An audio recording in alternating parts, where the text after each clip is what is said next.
And I know you're asking yourself, what are the Germans doing these days?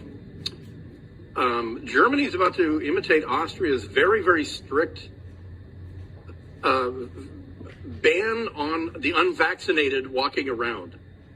So the new German vice chancellor, and I mean, this is where somebody keep Jay Inslee from the internet.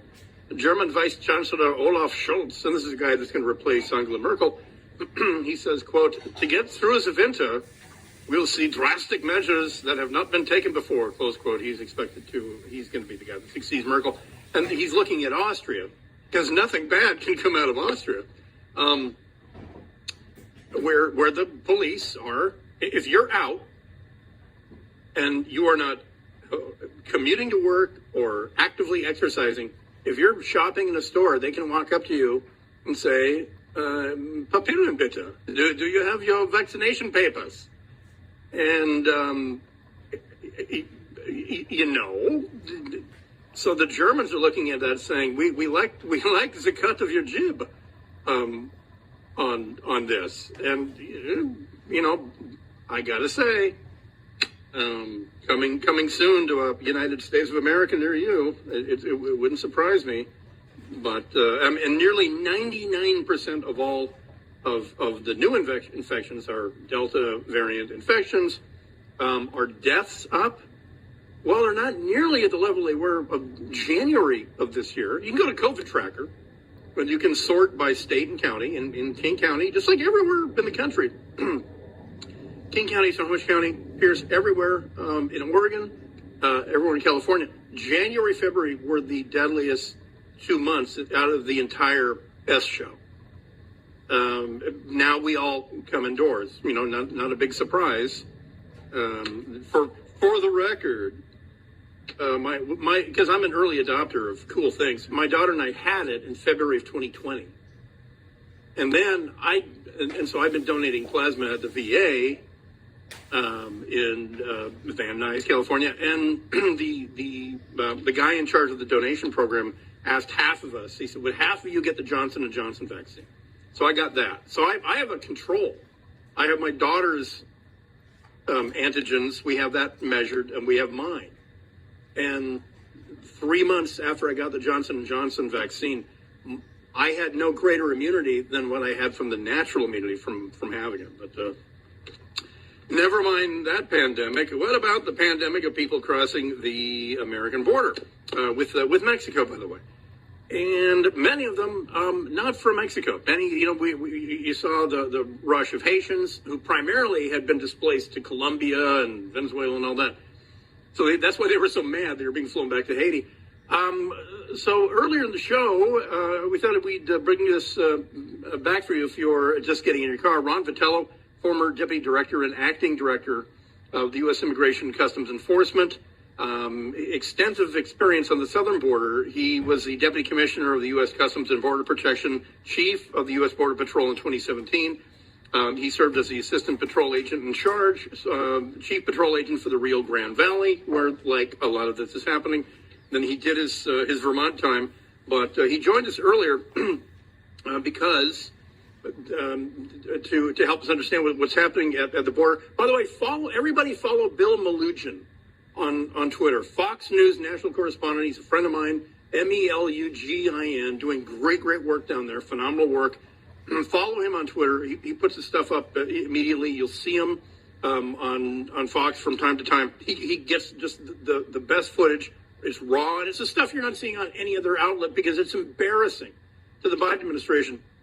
But we talked with Ron Vitiello, and my first question for him is to help people understand, characterize, if you will, this is from a little while ago, characterize, if you can, what's going on at the southern border. Well, it's like any other crime. If the police don't enforce the law, then people are not. There's no consequence to committing a crime. So if you let people come to the border, now in the situation where you've got more than 40% of the Border Patrol doing the care and comfort and processing mission versus patrolling that border, the likelihood of you being arrested at the border is quite low, right? You got a better than 40% chance of escaping without detection. And then many of the people who are caught and detained have young children with them, and all the children that are alone are being released. This happens all throughout the pipeline. These people are taken advantage of by corrupt governments and officials. There he goes, Ron Vitiello, a former deputy director and former acting director, Vice, Immigration and Customs Enforcement, talking to us a couple hours ago. And a couple other things, by the way. You know, the disincentive for Mexico is that the transfers, the money transfers from the U.S. to Mexico are a significant revenue stream in Mexico. I mean, they have a financial incentive to allow, from their end of the filter, wide open immigration. But it's the same with Guatemala and Honduras, and now they're coming from even further south. But this is what's funny is at the southern Mexican border, they're total hard asses. I mean, people have said they've openly told Telemundo that the Mexican army at the Mexican Central American border are just bastards.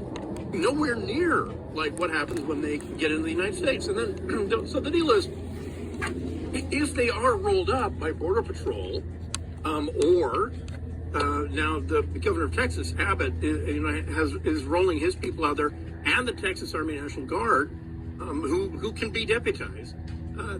They're enforcing immigration laws, as they're allowed to do. Okay, so you get a hearing. Here's the thing, they don't show up for their hearing. Okay, so if they do show up for their hearing and they make their case about some local crime, well, my husband beats me, which, by the way, isn't grounds for asylum.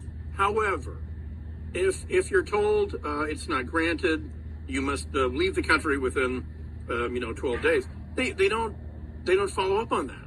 I mean, it's almost just an administrative check the box thing, and that's part of the reason that they cross the border and then sit down. Because, I mean, why run? You'll just get arrested all sweaty because you're going to be out one way or another. And so this is, by the way, if you're wondering, if you planted, well, I'll tell you, we'll take a break here in a second. But I'll tell you, has somebody from the Republican Party actually infiltrated the Biden administration? And they're running in a playbook of how to get a Republican Congress a year from now? I'll give you that answer right after this. Also, what is happening on the Belarus-Polish border? This is a big deal becoming a bigger deal, and it's going to become a big NATO deal very soon. If something unfortunate happens, I'll give you a background on that. When we come back, Brian Suits filling in for Jason Rantz on the Jason Rantz Show. Back in a second on AM 770 KTTH.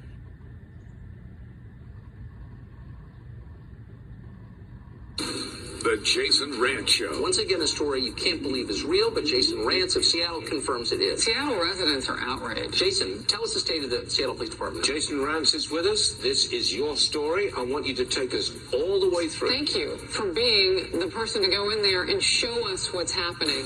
The quick hit. Welcome back. It's the Jason Rantz Show. Brian Suits filling in for Jason Rantz. I'll be back tomorrow. In the inter-border area between Belarus, run by Europe's last commie dictator, Alexander Lukashenko, and Poland, both sides have the physical barriers that mark the border are offset further into their soil, so that if anything happens, it's going to happen on Polish soil, or it's going to happen on Belarusian soil. In that no man's land, the Putin and Lukashenko have been funneling migrants from Afghanistan, Iraq, whatever, in there because they're trying to precipitate a humanitarian crisis, which they have, mission accomplished. So they've weaponized refugees.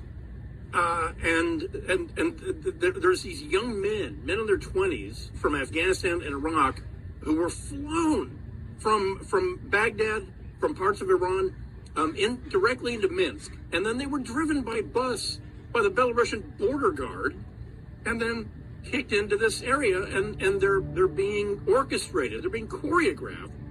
BBC had a reporter there, and they're sitting here. This is the crazy part. They're trying to make the case that they need to come into the EU for asylum, and they're throwing rocks at the Polish army. They're throwing rocks at Polish border guards, and the Poles had to call up the army. The Latvians and Lithuanians have for their border with Belarus. But they're sitting here throwing rocks. So they're making their case of, yes, I'm such a downtrodden refugee. Here, eat a brick.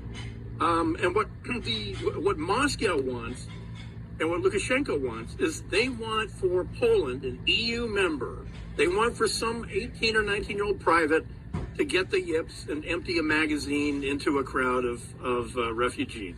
That's what they want. Why is this? Because the EU has onerous and robust sanctions against Lukashenko and Putin. And you can tell they're working because this is what their countermeasure is.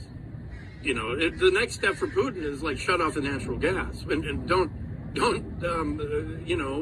think he's not past that.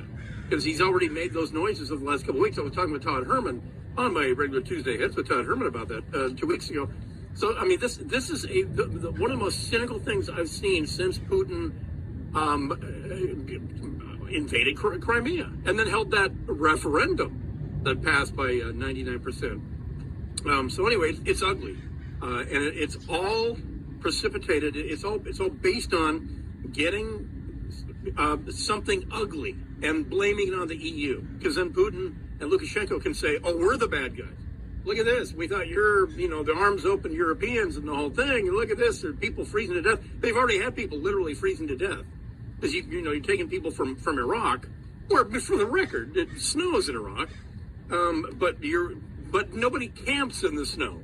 So they're not, and here's the deal. They're not letting them back into Belarus. They're saying the way to the EU is right there. Look as downtrodden as you possibly can. Get in character and scene. So there's that. A drama is playing out in Oklahoma. The governor fired his commander of the Oklahoma Army and Air National Guard, the adjutant general, the TAG, fired him because he was all for the Pentagon's COVID mandate for the members of the Oklahoma Army and Air National Guard. He's appointed. He let him go rather abruptly, and now the new guy's in there. And the governor said, I'm not going to make Oklahoma National Guard personnel get the COVID vaccine. And if you're thinking, oh, well, they're in the National Guard, they have to do what the Pentagon says. Well, unless you're called up, you work for the governor. That's called Title 32 time. You're a state employee. And this state governor said, you're not getting it. So anyway, there's a showdown. Is it final rants? It's final rants. The last rants. I don't know. Did you guys see Red Notice? Red Notice? Yeah. No. Did not see Red Notice. I am so far behind. I just watched Shang-Chi the other day. Shang-Chi. Oh, okay. Oh, okay, commie lover. Do you like the Ryan Reynolds? Yes, I like Ryan Reynolds. Okay. They just call the movie Ryan Reynolds is a smartass to the Rock. And Great. Watch. It's great. It's terrific. It doesn't reach too far. It doesn't exceed its reach. It's if you like your Ryan Reynolds, short and sharp and sarcastic, you have him in a concentrated form. Also, watch for the product placement of his gin, of aviation gin. Hint, it's in the ballet scene. But anyway, it's good. I liked it. I laughed real hard. Oh, you know what I've noticed? That Gal Gadot, the one who's Wonder Woman, if the light catches her just right, she's kind of a smoke show. Shrink Next Door, Paul Rudd, the world's sexiest man, Will Ferrell. Here's the crazy thing about this. I went into it thinking it was funny. It's trying to be funny. It's not funny. And you would think that two guys that were in Anchorman, that it would be funny. It's not. There's nothing funny about it. So, screw you, Apple TV. Also, I don't know, No Time to Die. I finally got through that. Long movie. A huge Bond fan. But does everyone know how it ends? I don't want to do a spoiler.